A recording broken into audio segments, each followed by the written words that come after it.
नमस्कार, मैं अतुल वर्मा एक बार फिर से स्वागत करता हूं। आज प्रेसिडेंट डोनाल्ड ट्रंप ने एक बड़ी चाल चली है। आप उसको चाल इसलिए कह सकते हैं कि हो सकता है जिस ट्रेड वॉर को लेकर के मामला काफी हद तक सेटल डाउन होने लगा था। भारत के ऊपर 50% टैक्स लग गया था, चाइना के ऊपर 50 से कम लगा है। बहुत सारे देशों को मोटा मोटी पता लग गया है कि क्या टैक्स लग रहा है। लेकिन यहाँ पर एक बड़ा चीज होने वाला है। उन्होंने नाटो के सभी देशों को एक लेटर भेजा है और उस लेटर को उन्होंने अपने सोशल मीडिया चैनल जो है उनका, जहां ट्रुथ सोशल, उस पर भी उन्होंने डाला है और उसमें उन्होंने साफ बताया है कि अगर नाटो राष्ट्र तेल खरीद रोक देते हैं रूस से, तो वो जो है 100% तक जो टैक्स है वो आप बढ़ा सकते हैं चाइना के ऊपर। यद्यपि उसमें भारत का नाम उल्लेख नहीं किया गया है, लेकिन लगातार जिस तरह से वो भारत का नाम पहले लेते रहे हैं, तो आप मान के चलिए कि अगर चाइना के ऊपर वो कुछ भी करेंगे तेल खरीद के मामले को लेकर के, तो वो भारत के ऊपर भी करेंगे। उसमें ये भी मुद्दा है कि उन्होंने ये कहा है कि अगर नाटो के सभी देश जो हैं रूस के साथ तेल खरीदना बंद कर दें। मैं साफ साफ इसको कई बार मैंने डिटेल करने की कोशिश करी अलग अलग सोर्सों से, कहीं भी उन्होंने एनर्जी सोर्स नहीं लिखा है, उन्होंने ऑयल परचेज ही लिखा है। यहाँ पर अभी मैं जब डेटा आपके सामने रखूंगा ये बात समझना आसान होगा कि ऑयल लिखना और एनर्जी सोर्स लिखने से फर्क है। अमेरिका ये नहीं कह रहा है कि एनर्जी सोर्स बंद कर दीजिए, क्योंकि जो आपका यूरोपियन यूनियन है, जो कि काफी बड़ा नाटो के सदस्य राष्ट्रों में काफी लोग जो राष्ट्र हैं वो यूरोपियन यूनियन के सदस्य हैं। यूरोपियन यूनियन में जो तेल खरीद है वो लगभग नगण्य के बराबर, अब डायरेक्ट रसिया से तेल खरीद उनकी नगण्य के बराबर हो चुकी है। हाँ, ये बात सही है कि जो नेचुरल गैस है उसमें काफी वो अभी भी खरीदारी होती है, और टोटल जो यूज है आपका यूरोपियन यूनियन का गैस को लेकर के, जिसमें जर्मनी एक बड़ा नाम आता है, उनका जो 14% करीब 14 से 16% अभी भी जो एनर्जी खर्च है वो नेचुरल गैस से आता है, जो कि नेचुरल गैस से तो काफी ज्यादा आता है। मतलब नेचुरल गैस वो 14 से 16% अपनी एनर्जी डिमांड को पूरा करने के लिए रूस से मंगाते हैं। तो नेचुरल गैस के ऊपर लेकिन कहीं बात नहीं कही गई है, बात कही गई है ऑयल के ऊपर, जो कि लगभग नगण्य है। यहाँ पर यह भी बात महत्वपूर्ण है कि जो यूरोपियन यूनियन है उन्होंने नाटो के सामने ये प्रस्ताव रखा था और नाटो राष्ट्रों ने भी उस प्रस्ताव को स्वीकार किया था कि वर्ष 2027 आते आते तक जो खरीद है पूरी तरह से तेल खरीद जो है आपकी बंद करनी है।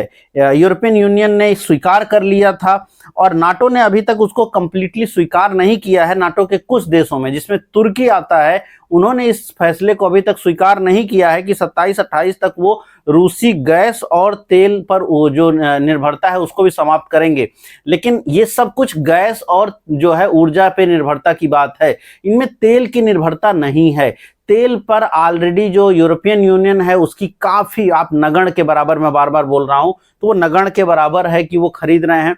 जो कुछ बहुत तेल खरीदा जा रहा है नाटो राष्ट्रों में, उसमें कुछ तेल, जैसे मैंने कहा कि तुर्की है, तो तुर्की सबसे ज्यादा अभी फिलहाल खरीदारी कर रहा है रूस के साथ। वहीं पर अगर थोड़ी बहुत और डेटा हम देखें तो थोड़ा बहुत जो है उसमें कनाडा और यूके का नाम आता है।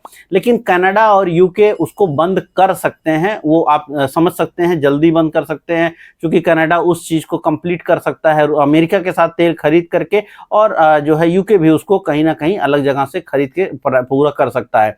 तो एक बार को ये अब लगता है, ये एक दिन में नहीं होगा, लेकिन यहाँ पर जैसे मैंने कहा कि एनर्जी को लेकर के, गैस को लेकर के, तो ऑलरेडी इनके बीच में बातचीत चल ही रही है 27-28 तक खत्म करने को। लेकिन प्रेसिडेंट ट्रंप ने अब ये जो बात कही कि आपको अगर तेल आप खरीदना बंद कर दीजिए, तो पहली चीज है कि लगभग तेल खरीद बंद हो चुकी है। तो थोड़ा बहुत जो है वो भी आने वाले वक्त में अगर मान लीजिए बंद हो जाता है तो क्या होगा। तो उन्होंने ये साफ कहा है कि अगर आप तेल खरीदना बंद कर दीजिए, यानी अगर नाटो जो है तेल ना खरीदे रूस के साथ, तो वो रूस के ऊपर बड़ा सैंक्शन लगाना चाहते हैं, साथ में वो चीन के ऊपर 100% तक टैरिफ लगाना चाहते हैं। उन्होंने ये भी कहा कि अगर आप ऐसा नहीं करेंगे तो फिर मुझे छोड़िए, मैं अब अपना टाइम वेस्ट, पैसा और सब कुछ अपना मैं बर्बाद नहीं करूंगा। अपना का मतलब यूएस का पैसा, टाइम और बाकी चीज़ों पे हम अब यहाँ पे खर्च नहीं करेंगे। नाटो के साथ जो है उसमें हम इतना ज़्यादा फोकस नहीं करेंगे। मोटा मोटी उन्होंने ये बात कही कि या तो ये लड़ाई खत्म होनी चाहिए या तो रूस के ऊपर बहुत ज्यादा सैंक्शन लगना चाहिए या फिर इसके ऊपर बातचीत करना हमें बंद कर देना चाहिए। तो अब इस लेटर के बाद नाटो राष्ट्र उम्मीद आप ये कर सकते हैं कि बहुत जल्दी किसी कॉन्फ्रेंस में, कोई कन्वेंशन में, कहीं पर ये बात आ जाए कि वो तेल खरीद को पूरी तरह से बंद करते हुए दिखाई पड़ सकते हैं। फर्क क्या पड़ेगा इससे? फर्क इससे बहुत पड़ेगा। क्या पड़ेगा? पहला, अगर ऐसा हो गया तो वापस से जो ट्रेड वॉर है वो वापस से साइक्लिक हो जाएगी, वो फिर से और बड़े पैमाने पे चालू हो जाएगी। क्योंकि आप याद करें, जब चाइना के ऊपर 100% टैक्स लगाया गया था, चाइना ने उल्टा अमेरिका के ऊपर 100% टैक्स लगाया था। एक दिन के अंदर ही जो टैक्स के बीच की लड़ाई थी वो 140-150% पे पहुंच गई थी 4 अप्रैल के आसपास में, जिसके नाते मार्केट 7 अप्रैल को भयंकर रूप से गिर के खुला था। इसी वर्ष में ये बात है। अब अभी कल तो सुबह नहीं हो जाएगा, लेकिन ये वापस से मार्केट के सेंटीमेंट को बिगाड़ने की खबर है।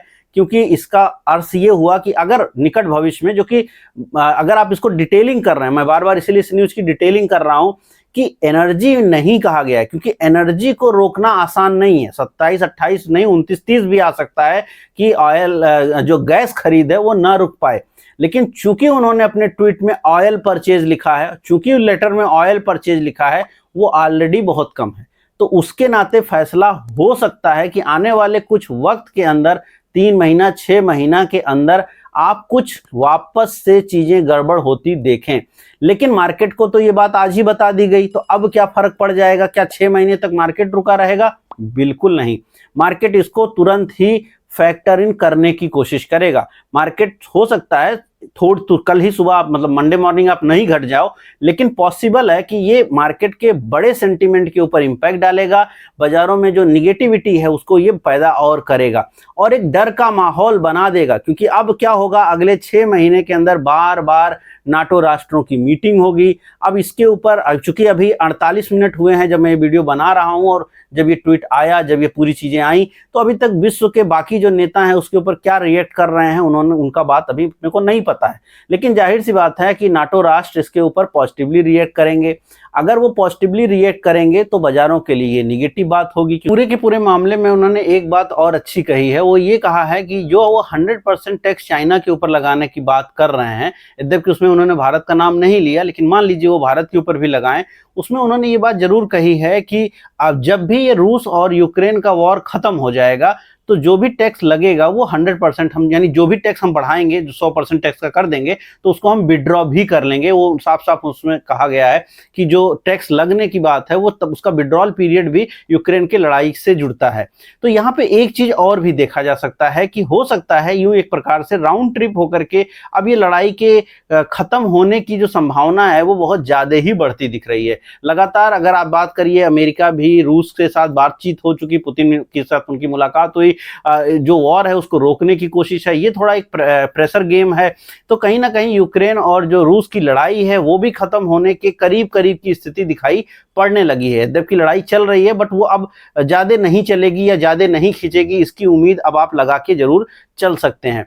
तो इसलिए ये बात इसमें डाली ही गई है कि जैसे ही वॉर खत्म होगा हम पूरा विड्रॉ करेंगे। लेकिन मार्केट के लिए ये थोड़ा सा डरावना तो है। मार्केट इस पर थोड़ा तो निगेटिव रहेगा, थोड़ा सा ग्लोबल टेंशन बढ़ने की उम्मीद रहेगी इसके नाते, और इसके नाते जो एक यूं कहिए मार्केट का मूवमेंट है वो थोड़ा खराब हो सकता है। यद्यपि दुनिया भर के जो आर्थिक गतिविधियां हैं उसमें स्लोनेस दिखने लगी है, कमी दिख रही है। देखिए, एक चीज होता है कि स्टॉक मार्केट क्या कर रहा है। स्टॉक मार्केट एक अलग चीज है, बट स्टॉक मार्केट सब कुछ नहीं है। वो दुनिया भर की इकोनॉमी का एक छोटा रिफ्लेक्शन है, पूरा नहीं है। लेकिन अगर बड़ी इकोनॉमी को आप देख रहे हैं तो कहीं ना कहीं स्लो डाउन अब दिखने लगे हैं। जैसे फ्रांस की रेटिंग घटाई गई है, आज रेटिंग उनकी कम करनी पड़ी है। अलग अलग ग्लोबल एजेंसीज ने उनकी रेटिंग को घटाया है। कारण यह है कि जितना उनकी जीडीपी बढ़ सकती है उतना वो जीडीपी से नहीं ग्रोथ कर पा रहे हैं, या यूं कहिए स्लोनेस दिख रही है। आने वाले वक्त में जो जर्मनी से खबरें आई हैं लगातार, वो भी यही बता रही हैं कि जर्मनी में भी जॉब्स को लेकर के प्रॉब्लम है, महंगाई रही है, बढ़ी है पिछले कुछ दिनों के अंदर, और जॉब जो है घट रही हैं। यही सेम चीज जो है अमेरिका में भी हुई है। जॉब जो है पिछला जो नंबर आया वो घटता हुआ दिखाई पड़ा है, जॉब्स कम क्रिएट हो रही हैं, मतलब स्लो डाउन की तरफ जो है कंपनियां जा रही हैं। अब उसका क्या कारण है क्या उसका एआई कारण है या वर्ल्ड लेवल पर एक बड़ी प्रॉब्लम उसका कारण है? दोनों ही हो सकती हैं, दोनों ही अलग अलग कारण आपके यहाँ पे देखने को मिल सकते हैं, या दोनों ही संयुक्त रूप से कारण हो। भारत में भी अगर आप देखें पिछले कुछ समय में भले ही हमने जीएसटी कट किया है, बट जीएसटी कट क्यों किया है? क्योंकि हमारे यहाँ एक स्लो डाउन है, हमारे कंजम्पशंस नहीं बढ़ रहे हैं, कंपनियों का मार्जिन एक लेवल के ऊपर नहीं वो बढ़ पा रहा है, और उसके भी कारण में यही है कि हमारे यहाँ स्लो डाउन है। यद्यपि उस जो आने वाला वक्त है मार्केट को लेकर के अलग चीज हो सकता है, लेकिन आपकी जॉब को लेकर के, आपके घर के बजट को लेकर के थोड़ा खराब हो सकता है। यद्यपि इसके ऊपर मैं एक डिटेल वीडियो कोशिश करूंगा अगले 1-2 दिन में लेके आऊंगा आपके सामने कि जो ग्लोबल मंदी है इसका असर, भले ही आप ऐसी कंपनी में काम करते हो जो भारत के ऊपर में ही काम करती हो, या भले ही आप ऐसी कंपनी में निवेश करते हो जो सिर्फ भारत के ऊपर ही काम करती हो, लेकिन उसके ऊपर काफी बड़ा असर आपको आने वाले वक्त में देखने को मिल सकता है, जिसके नाते आपकी जॉब, आपका बजट, आपका हर चीज एक हिलता हुआ दिखेगा। ये मैं आगे कुछ समय में करूंगा, लेकिन मुद्दा यहाँ पर यही है कि अल्टीमेटली ये जो टेंशन है ये कम होती नहीं दिख रही है। हाँ, लेकिन ये भी है कि यूक्रेन रसिया का संकट आने वाले भविष्य में जल्दी से खत्म होता भी लग रहा है। पॉसिबिलिटीज ये है कि ये जो फौरी फौरी बात उन्होंने कही है इसके नाते मार्केट थोड़ा निगेटिव जरूर रहेगा, लेकिन लॉन्ग टर्म व्यू यहाँ से 6 महीने बाद अगर ये सब कुछ खत्म हो जाए, लड़ाई झगड़ा, तो कहीं ना कहीं वो बाजारों के लिए अच्छा ही होगा अल्टीमेटली। तो शॉर्ट टर्म के लिए ये बुरी बात है, मंडे मॉर्निंग के लिए थोड़ी सी बुरी बात है, लेकिन अगर लंबे समय की बात करिए 6 से 8 महीने के लिए, तो ये पॉजिटिव बात जरूर है। हाँ, इसमें ये पॉजिटिव तभी है जब यूक्रेन और रूस का लड़ाई रुक जाए। अगर यूक्रेन और रूस की लड़ाई चलती रहती है और कहीं नाटो ने अपनी खरीद खत्म कर दी तेल की और टैक्स लगा दिया, तो उस केस में तो फिर ये बुरी ही खबर रह जाएगी, क्योंकि इसमें अच्छापन यही है, हम ये मान के चल रहे हैं कि यूक्रेन की लड़ाई समाप्त हो जाएगी तो टैक्स तुरंत हट जाएगा और अल्टीमेटली फिर मामला नॉर्मल हो जाएगा। लेकिन अगर ऐसा नहीं हुआ तो फिर परिस्थितियां वापस से और भी बिगड़ सकती हैं और भी बुरा हो सकता है। ओवरऑल ये जो पूरा खबर था इसको मैंने आपके सामने विस्तार पूर्वक रखने की कोशिश करी। अगर आपको वीडियो पसंद आया तो लाइक कीजिएगा, शेयर कीजिएगा।